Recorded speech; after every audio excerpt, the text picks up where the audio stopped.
ಎಲ್ಲ ಏನಿಲ್ಲ, ನಮ್ಗೆ ಯಾರ ಜೊತೆಗೆ ಜಗಳಕ್ಕೆ ಹೋಗಲ್ಲ, ಏನಿಲ್ಲ. ಇಲ್ಲೆಲ್ಲ ಇರೋರೆಲ್ಲ ನಮ್ಮ ಮಗನ ಹತ್ರ ಪ್ರೀತಿಯಾಗ ಮಾತಾಡ್ತಾರೆ.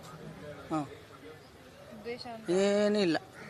ಅದು ಒಂದು ಹೋರಾಟ ಮಾಡ್ದ ಅಷ್ಟೇ.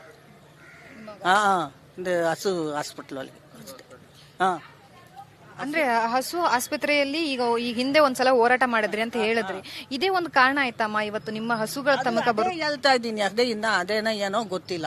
ನಾವು ಹೇಳ್ದವ್ರು ಅನುಮಾನ, ಅದೇ ನಮ್ದು ಅನುಮಾನ, ಮೀರಿ ಏನು ನಮ್ಗೆ ಯಾರೂ ಇಲ್ಲ. ಆ ಅನುಮಾನನೇ ಹೇಳ್ತಾ ಇದ್ದೀವಿ. ಏನಾನ ಹಂಗೆ ಹೋರಾಟ ಮಾಡ್ದಿಗೆ ಏನಾನ ಮಾಡಿಬಿಟ್ರು ಏನೋ ಅಂತ. ಅಮ್ಮ, ಈಗ ಈ ಏರಿಯಾದಲ್ಲೇ ಇರ್ತೀರಾ ನೀವು, ಯಾವಾಗ್ಲೂ ಹಿಂದೆಯಿಂದಲೂ ಕೂಡ ಇಲ್ಲೇ ಇದ್ಕೊಂಡ್ ಬಂದಿದ್ದೀರಮ್ಮ. ಹೇಗಿದೆ ಅಮ್ಮ ಇಲ್ಲೆಲ್ಲ ನಿಮಗೆ ಸೇಫ್ಟಿ ಅದೆಲ್ಲ ನೋಡ್ತಾ ಹೋದ್ರೆ ವ್ಯವಸ್ಥೆ ಹೇಗಿದೆ? ಏನು ಎಲ್ಲರೂ ಹಂಗೆ ಮಾಡ್ತಾರೆ. ಎಲ್ಲರೂ ಬಂದು ಗಾಂಜಾ ಹೊಡಿಯೋದು, ಹೋಗೋದು, ಇಲ್ಲಿ ಬಂದು ಕುಂತ್ಕೊಡೋದು ಅದೆಲ್ಲ ನಾವು ಕೇಳಲ್ಲ.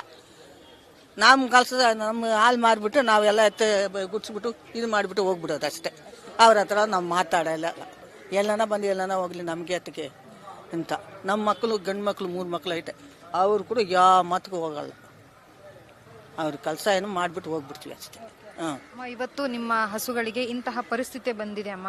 ಮುಂದೊಂದಿನ ನಮ್ಮ ದೇಶದಲ್ಲಿ ಅಥವಾ ನಮ್ಮ ನಾಡಿನಲ್ಲೇ ಕೂಡ ಅಂದ್ರೆ ಮೂಕ ಪ್ರಾಣಿಗಳ ಮೇಲೆ ಇದೇ ರೀತಿ ಆದ್ರೆ ಹೇಗಮ್ಮ? ನನಗೆ 70 ವಯಸ್ಸಾಯ್ತು, ಈ ರೀತಿ ನಾನು ನೋಡಲಿಲ್ಲ. ಇವಾಗನೇ ನೋಡ್ತಾ ಇದ್ದೀನಿ.